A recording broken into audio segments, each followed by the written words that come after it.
What's up, everybody? Today we're going to talk about the NABCEP Energy Storage Installation Professional Certification, also known as the ESIP. And so this certification was created for experienced energy storage professionals who have demonstrated knowledge in energy storage system development, design, installation, commissioning and decommissioning, and operations and maintenance. And successful candidates for the ESIP can work in a variety of different roles in both the PV and the energy storage industries. So, if testing your knowledge on energy storage seems like something that you'd like to do in your career, let's dive into all the details of the NABCEP ESIP certification. We'll kick things off talking about how you qualify for this exam. All candidates must submit proof of completing OSHA 30. So that's the first one, or whatever training is equivalent in your area.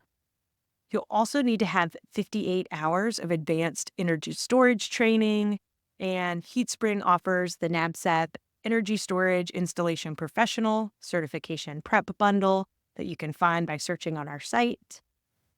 And it's important to note that all of this training has to be completed within 5 calendar years of when you are submitting your application. And then finally, you also have to have been in a decision-making role for projects that involve energy storage. And so these projects need to have been completed within the last 2 years, and they need to equal 6 project credits. And they break down project credits by system size. So you get 1 project credit if it's 1 to 80 kilowatt hours. You get 2 project credits if it's 81 to 999 kilowatt hours. And you get 3 project credits if it's 1 megawatt or above. So that means that you need to complete anywhere from 2 to 6 energy storage installations to qualify.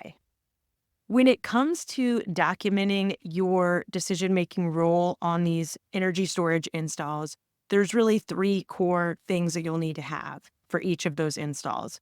The first is a system summary, and that's going to be a lot of basic information about the system that you installed, along with some contact information for other folks who were involved. You'll also need to have proof of the system installation. And so that's going to include a copy of either the electrical or the building permits, as well as a final inspection report that's been issued by the authority having jurisdiction. And then finally, if your name is not on these documents that you'll be submitting, like the inspection report or the permit, you'll also need to have a letter that demonstrates and confirms your decision-making role. And this is a letter that's on company letterhead from a supervisor that reiterates all the details about those jobs and a clear explanation of your role and how you were a decision maker for those systems installations. Let's talk now about what's covered on the ESIP exam. Like all NABCEP exams, it's written by volunteer subject matter experts who work in partnership with testing specialists. And not only do they write the exam, they also write something called the job task analysis. And you can find one for every NABCEP exam, and it acts as a blueprint for the exam. So what's going to be covered to prove that you are a energy storage installation professional.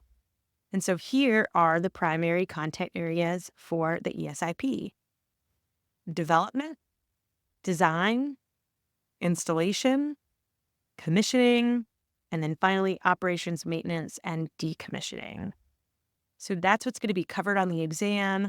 If you were to go search the ESIP job task analysis, you would find a lot more detail about each one of those domains within that document. So highly recommend checking it out to see what's going to be covered. And again, making sure it's a good fit and that you're well prepared when you take the exam.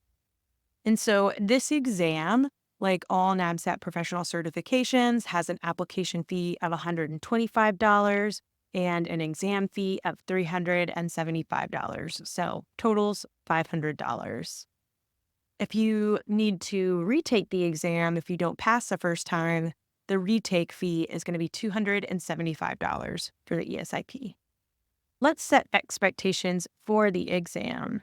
So you can take this either in a measure learning testing site, where that's where you go into essentially a computer lab to take the exam, or you could take it via live remote proctoring, and that's where you can use your own laptop from your home or your office and take it while somebody watches you take the exam.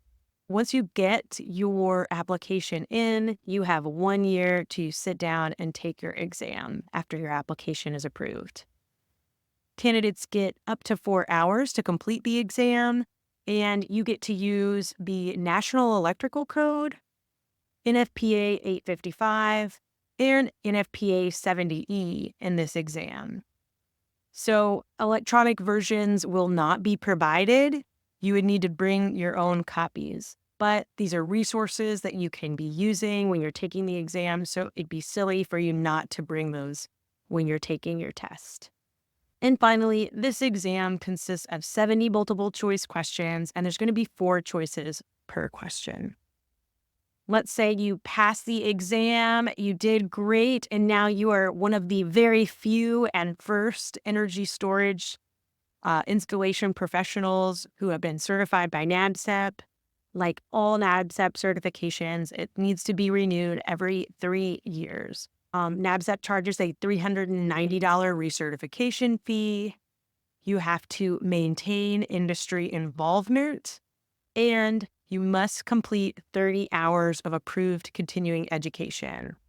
And that's going to be 6 hours on the National Electrical Code, 12 hours related to the job task analysis, 2 on building or fire codes, and the remaining 10 are in the renewable energy elective category. If you ever have questions about getting certified, getting your own ESIP, or about recertification, don't hesitate to reach out. Our email is support@heatspring.com, and we are happy to help. Thanks so much, and we'll see you in class.